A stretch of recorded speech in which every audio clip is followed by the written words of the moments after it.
Vou apresentar para os irmãos, para os convidados. É o pastor Alexandre, ele é de Belo Horizonte, trabalha também na Polícia Rodoviária Federal, né? É o disfarce, Mas a comissão dele é levar o evangelho, né? E hoje vai falar esse tema maravilhoso, né? Que é os fundamentos da fé cristã. Então nós vamos começar, atrasou um pouquinho, né? Estava esperando, aguardando as pessoas chegarem, mas graças a Deus dá para começar, né? Boa noite, tá ok? Senhor Jesus. Eu preparei alguns cartazes aqui para depois mostrar alguma coisa, acrescentar um pouco na nossa experiência. Na verdade, a gente vai falar hoje, acho que é a caixa aqui, né? A gente vai falar hoje vocês viram aquele cartaz que está por aí, falando do homem tripartido e falando desse Deus triuno. Quem nunca ouviu falar desses dois nomes? Homem tripartido e Deus triuno. Levanta a mão, eu nunca ouvi falar disso. Então está todo mundo bem inteirado que Deus é triuno e que o homem é tripartido. Falar disso, principalmente para os que já sabem, pode ser um pouco lugar comum, né? Está falando mais do óbvio, mas para muitos que ainda não encontraram o Senhor Jesus, não é tão óbvio, né? Quando a gente vê que no homem tem um vazio, esse vazio que está no homem, a gente vê lá no Salmo 39, fala o quê? Passa o homem como a sombra, em vão se inquieta. Ele amontoa tesouros e não sabe quem os levará. Essa é a experiência do homem, procurando coisas, procurando situações, procurando tudo que possa vir a ocupar o vazio que tem dentro dele. Eu estou falando aqui sem usar toda hora a Bíblia, até para ficar mais dinâmico e até para nós ganharmos tempo, né? É uma situação diferente quando você está ali no ambiente da igreja, onde todo mundo está com a sua Bíblia e tudo, aqui as pessoas estavam passando na praça. Vamos tentar ser mais econômicos. Mas em Eclesiastes 3:11 fala que Deus criou dentro do coração do homem a eternidade. Em algumas traduções da Bíblia fala que colocou o mundo dentro do coração do homem. E em outras traduções fala que a eternidade ou o universo dentro do coração do homem, porém sem esse ter entendimento.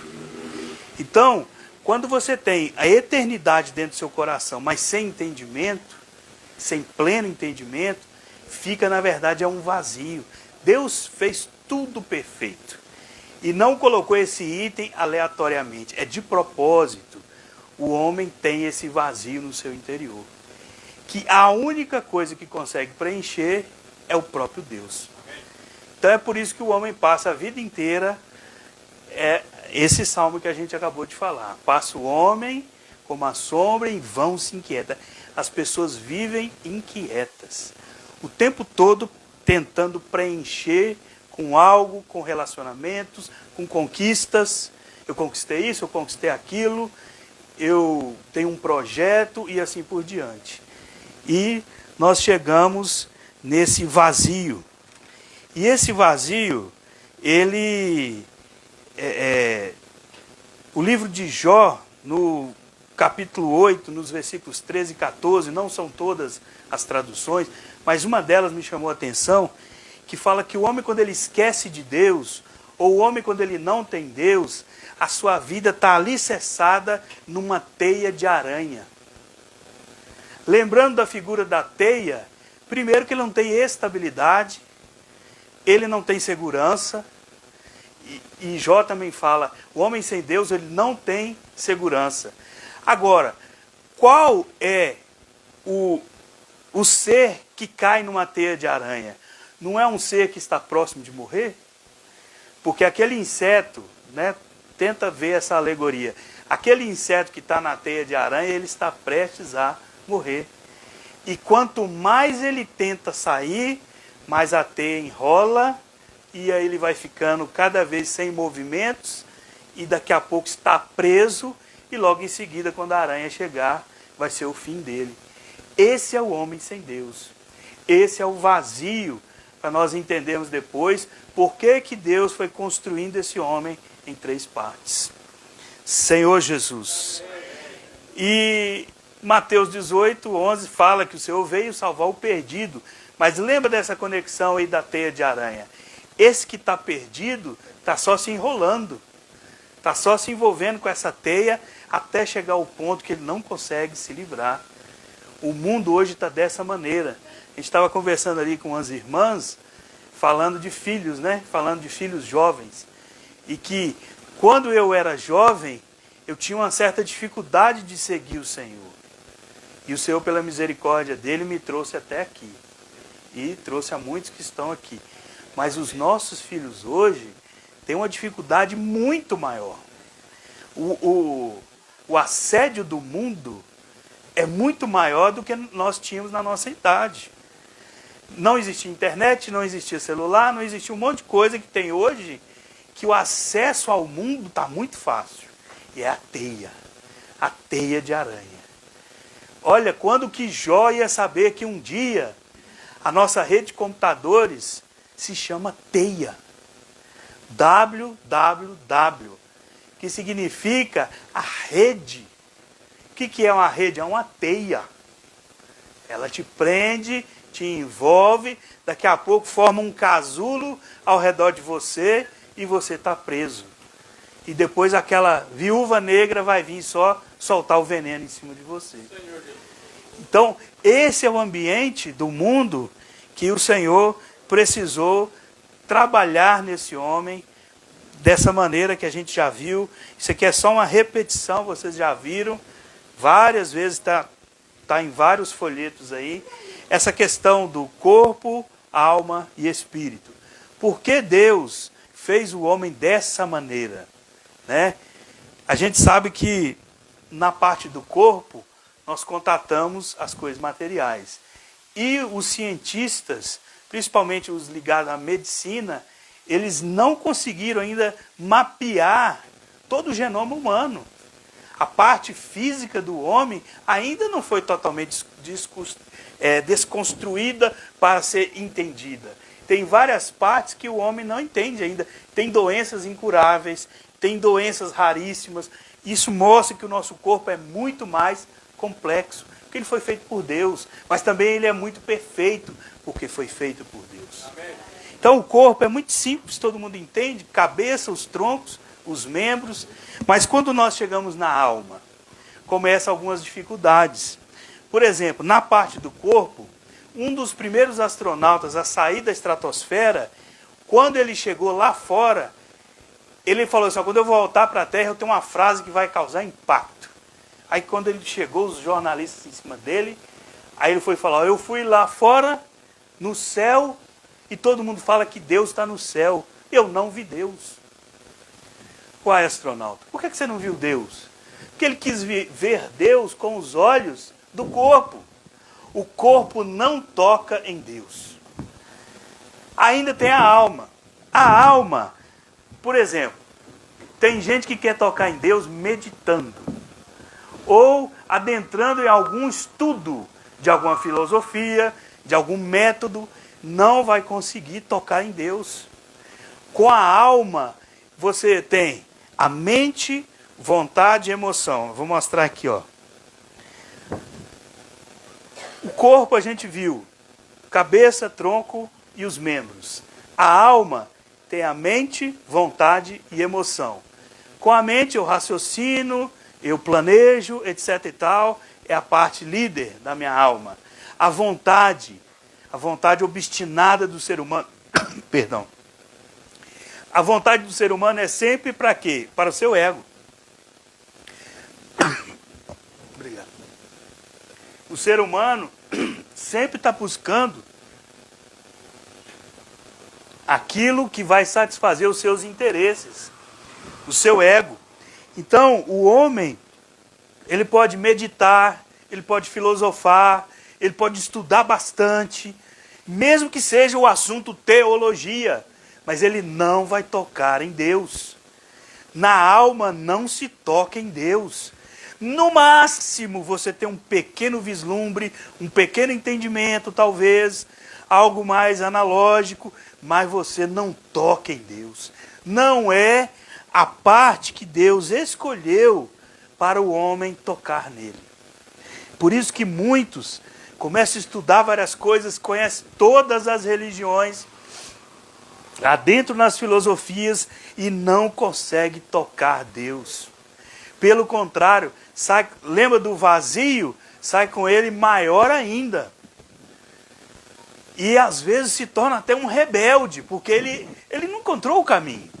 Assim como o astronauta que não vai conseguir ver Deus, lá, mesmo indo lá no céu, não vê Deus, porque com os olhos humanos não se vê Deus. Com a alma também, mente, vontade, emoção, não se vê Deus. E aí, nós chegamos nessa experiência que, quando você abre a Bíblia, tem dois tipos da palavra Espírito. Quem já leu a Bíblia sabe que em alguns pontos vai aparecer Espírito com E maiúsculo e em outras com E minúsculo. O E maiúsculo é o Espírito de Deus, é o Espírito Santo. E aí, só em Apocalipse você tem 7 formas de definir o Espírito. Mas o espírito humano, ele é negligenciado. O espírito humano é justamente essa parte mais interna, mais... É o cerne, é o que vai ficar, é a parte que toca em Deus. Fazendo a comparação com o rádio, lembra daquele rádio lá do seu avô, aquele radinho de pilha, que ele tem aquele formatozinho, ele não tem antena? A antena do rádio, fazendo a analogia, é como se fosse o nosso espírito. O rádio pode ser muito bonitinho, está com a pilha novinha, é o corpo. E ele pode ter aquela parte ali que você muda, chamada de dial. Você muda a estação para lá e para cá, é a alma procurando uma estação, procurando sintonizar alguma coisa.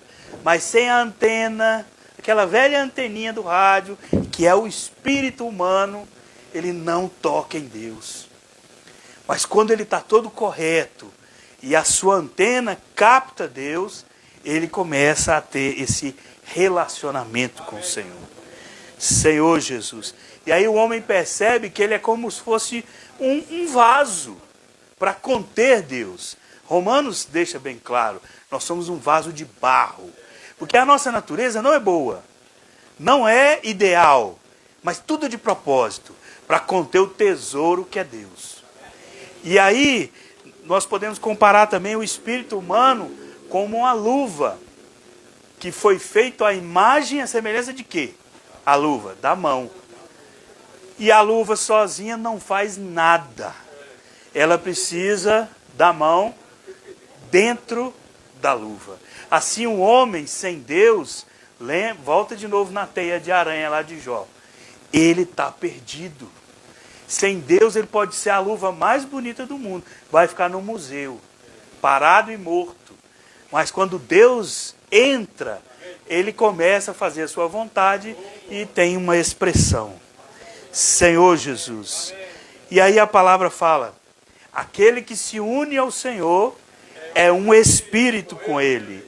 Então não foi à toa que na construção do homem, na projeção do homem, quando fala que foi feita a imagem e semelhança do Senhor, o Senhor queria tocar exatamente no Espírito.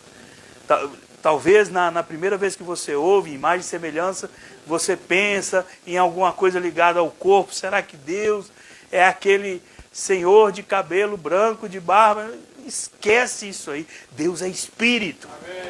Lá em João fica claro, Deus é Espírito. Importa que seus adoradores o adorem em Espírito e em realidade.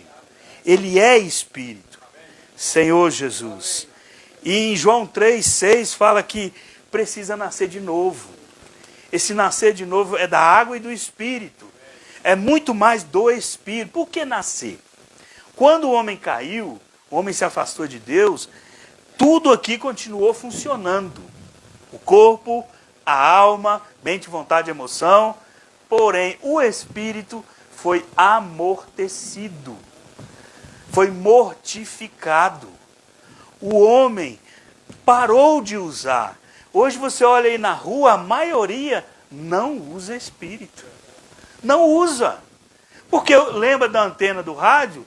Ele só tem uma única e exclusiva função: receber Deus, conter Deus, receber as ondas que vem. O espírito não é pneuma, lá do grego? É o pneuma, é o ar, ele vem nas ondas. As ondas do rádio chegam na antena.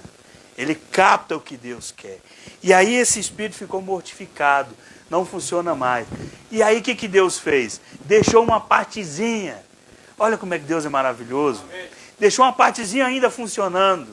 Um toquinho dessa antena ainda está lá funcionando, que chama consciência. A consciência, ela é aquela parte, aqui ó, tudo que eu falei.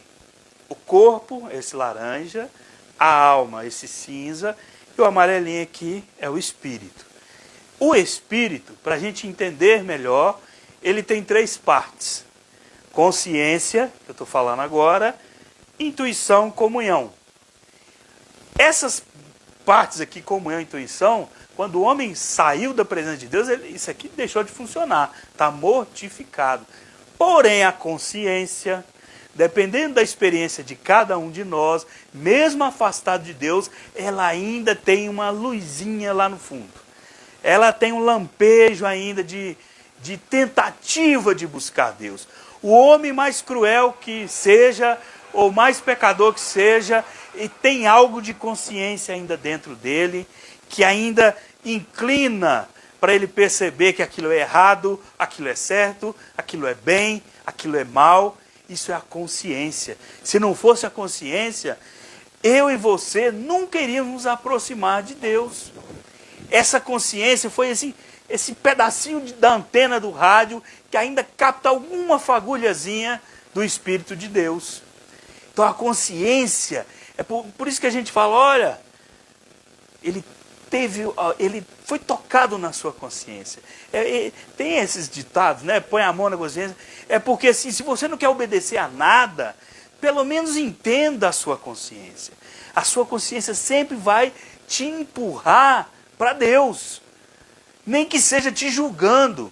Porque se a sua consciência te acusar, ela ainda tem o valor benéfico de te levar para o arrependimento.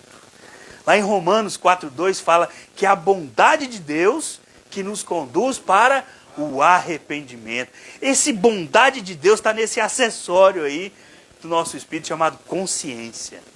É isso que vai conduzindo. E quem convence o homem de alguma coisa em relação a Deus? O Espírito. O Espírito, com E maiúsculo, convence esse espírito humano sobre Deus, sobre o juízo, sobre a necessidade dele de se aproximar do Senhor.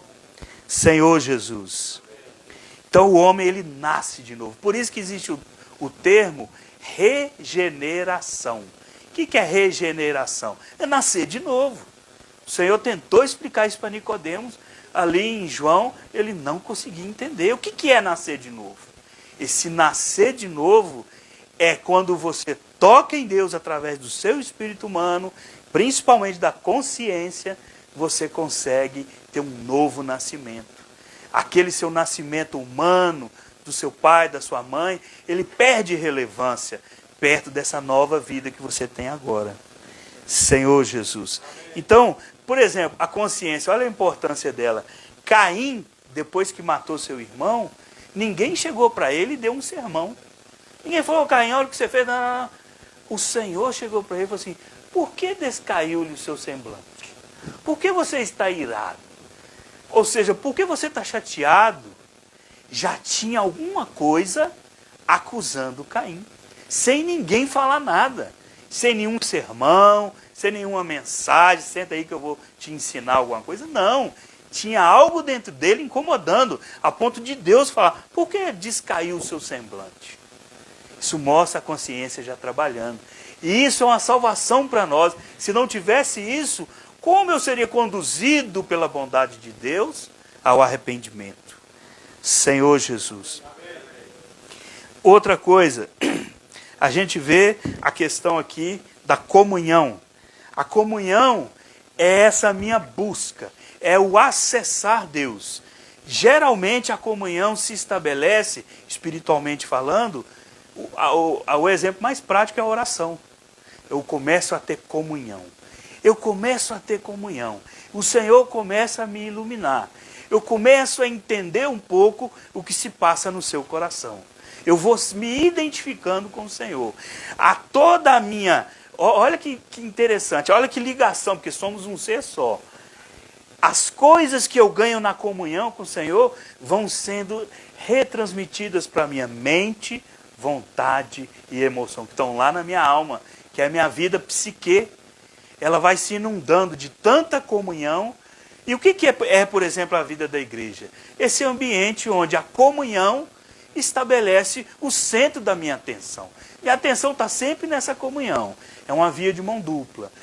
Eu mando oração para o Senhor e escuto a sua unção, que é o próximo item aqui do Espírito, que é a intuição.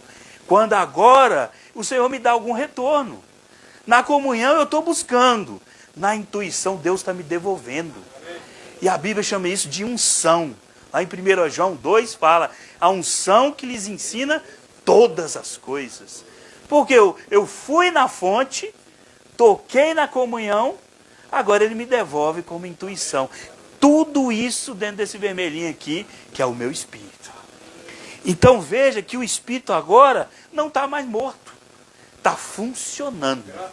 Por isso que na vida da igreja a gente fala liberar o espírito, deixar o espírito funcionar. A função dele é conectar, buscar, receber. E depois Deus vai e descarrega em forma de intuição. E aí eu começo a depender do Senhor em tudo. Tem experiências de irmãos que para escovar os dentes de manhã, ele invoca o Senhor. Senhor Jesus, nem isso eu sei fazer. Ele sabe, mas ele entrega. Lembra da experiência lá de Apocalipse? Aqueles 24 anciãos, eles se aproximam do trono de Deus, cada um tem sua coroa. O que eles fazem? Depositam a sua coroa. Deus precisa de coroa deles? Não, mas eles o fazem por amor. Eles o fazem por adoração. Como chegar perto do trono de Deus sem se derramar? Porque esse item aqui do Espírito está exercitado. Na verdade, quanto mais eu me aproximo de Deus, eu vejo que eu nada sou. O ambiente do Santo dos Santos é um ambiente de espelho. Eu olho e vejo minha feiura. Mas aí é tanta luz, a minha feiura começa a sumir e eu vejo o rosto de Deus. Aí eu não sei se é Ele que está ali naquele reflexo ou sou eu. Por isso que 1 Coríntios 3 fala que é de glória em glória. Eu vou me transformando na sua própria imagem. Essa é a experiência de usar espírito, que parece que talvez para nós ficou muito básico, mas é cheio de riqueza. Olha só o que a comunhão faz também. Hebreus 4 fala, podemos nos achegar confiadamente. Hebreus 11:6 fala o quê? Aquele que se aproxima do Senhor, saiba que ele se torna galardoador daqueles que o buscam. E Tiago 4:8 fala o quê? Achegai-vos a Deus, porque ele se achegará a vós.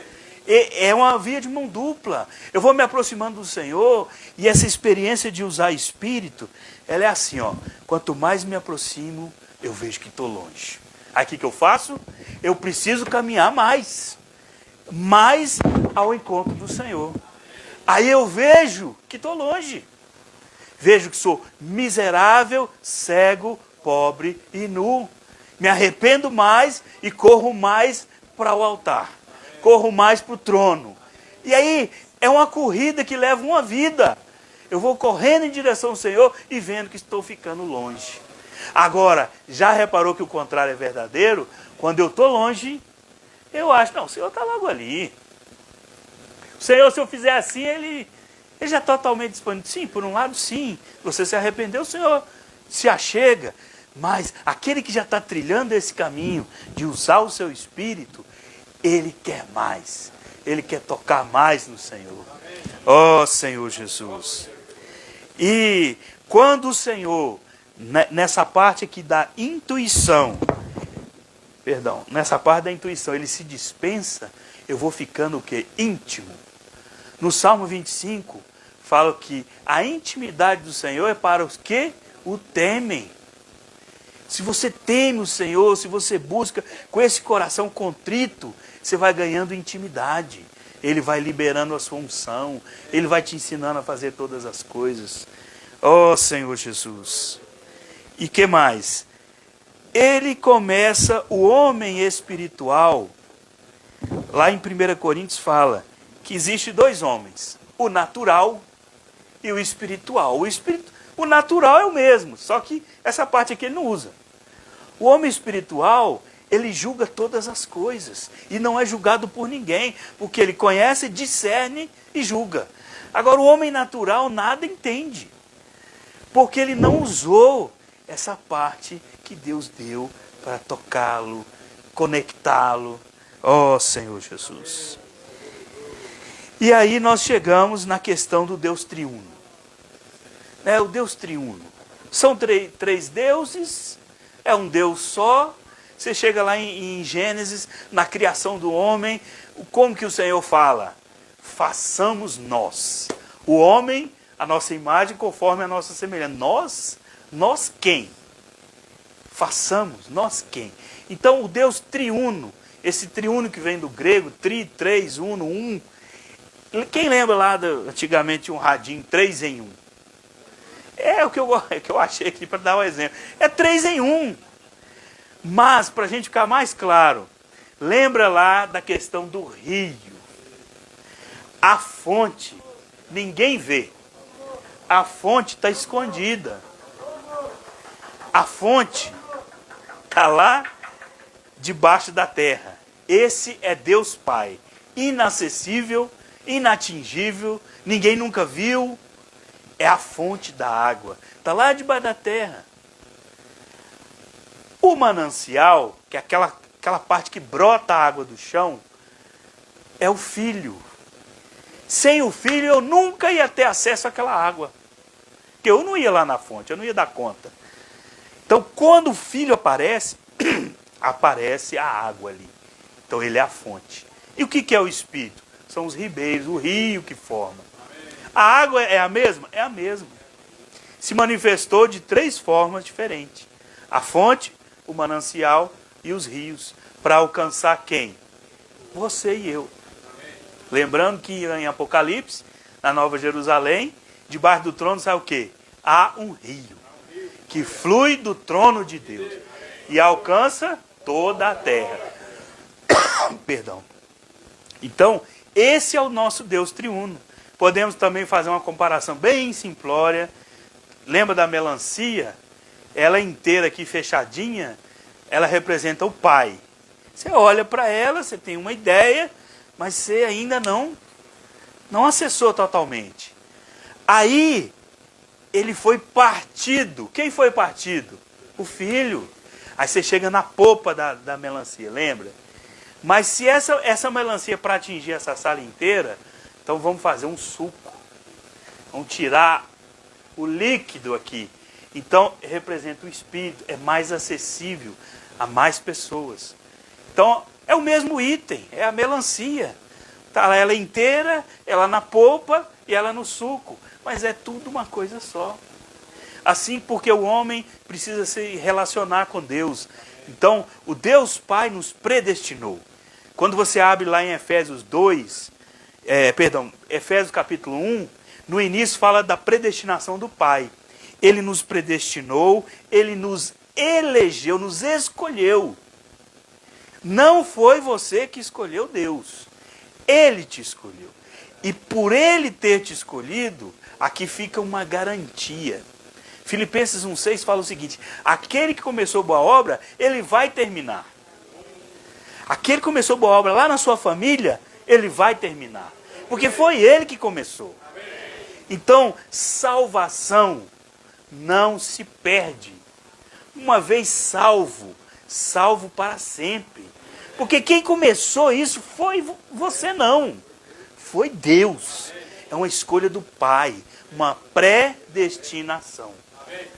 Depois Teve um irmão que uma vez fez uma alegoria, né? Que você, quando entra no reino, tem um portal assim. Parabéns pela escolha que você fez. Você chegou no melhor lugar. Depois que você entra, você olha para trás, a placa está falando assim, não foi você que escolheu, fui eu. Eu que te escolhi. Então é o Senhor que nos escolheu. Então, o pai, para se relacionar com o homem, ele se apresenta como um pai. Ele nos escolheu. E ele vai terminar tudo. Se você hoje está desanimado, eu não vou dar conta e tal, ele vai terminar tudo. Filipenses 1,6, ele começou, ele vai terminar. Ah, mas meu filho não está aqui, ele vai terminar. Ah, mas eu queria minha família toda comigo aqui, buscando a Deus. Eles estão dentro da promessa, quem começou vai terminar. Se fosse um homem, eu ia duvidar. Mas foi Deus que não é homem para que minta. E aí, eu estou em Efésios 1. Do 3 ao 5 fala do pai. Do 6 ao 12 fala do filho. O que o filho fez? Foi lá e me resgatou. Tirou a inimizade entre Deus e o homem. O filho me redimiu, me resgatou. E Efésios 1, de 13 a 14, fala do Espírito, que ele tem a função de confirmar, selar. Lembra, aquele que começou vai terminar. E ainda tem o aspecto do Espírito que sela. O Senhor nos selou, nos confirmou. É por isso que uma vez que eu toquei em Deus, se acontecer de eu ir para o mundo e me perder e tal, nem que seja no último minuto, antes do juiz, que é ele mesmo, apitar, você vai ser resgatado. Porque teve um selar do Espírito. E o Espírito ainda se compromete ao quê? A ir pouco a pouco nos transformando, nos santificando, nos transformando na sua própria imagem, como do filho varão. Entende? Então você tem esses três aspectos desse Deus amoroso.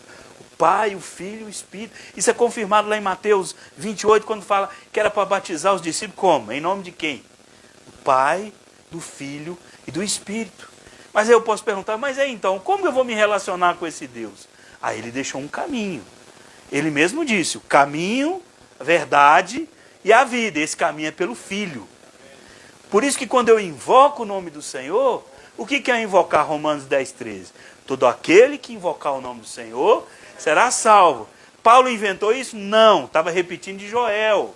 Joel capítulo 2. Que Joel estava profetizando. Quando chegou em Paulo, ele estava realizando. Que todo aquele que invocasse será salvo. E onde que começou o invocar? Começou lá em Gênesis 4, quando Enos nasceu. Enos no grego significa fraco, frágil e mortal. Por que ele passou a invocar o Senhor? Ele olhou para trás e falou, tem um assassinato aqui. De dois, né, um irmão matou o outro. Tenho aqui um homem que saiu do jardim, saiu da presença do Senhor. Ele se viu, jogou luz em cima dele, ele viu que ele era fraco, frágil e mortal.